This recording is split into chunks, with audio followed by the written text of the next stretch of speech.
Shopify Sticky Add to Cart button tutorial.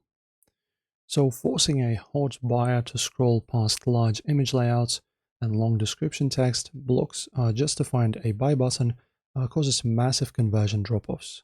If your Add to Cart button isn't visible the exact second a user decides to purchase, you are leaking revenue.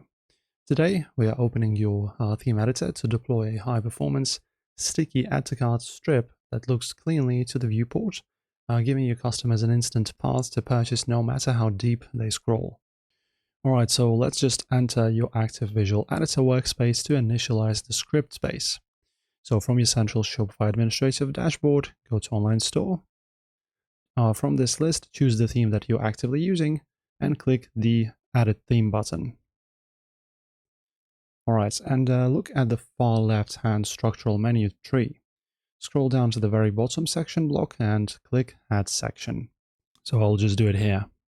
Okay, so press on that and then just choose Custom Liquid. You can just type it in or just search it here. There you go, we have Custom Liquid. Where is it? There you go, Custom Liquid. Okay, and this window will pop up on the right.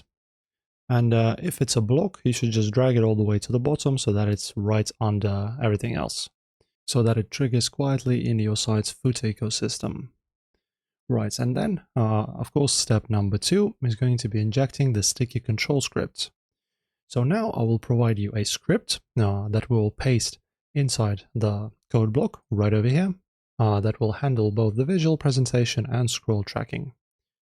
All right, so it's going to be a long code, guys. Right here, this one. And this code will build a sleek bar that monitors the original buy button's location on the screen, remaining completely invisible at first, and then sliding smoothly into position the absolute millisecond the default button scrolls past the user's field of view. And then don't forget, when you're done, just press on save, like that. And then you can just go into the preview, which is right over here, 3 dots and view, and preview your changes. Also, guys, don't forget to always save what you're doing. So that's it. Open a live product view page on a mobile device, for example, and just watch your new checkout bar slide into play.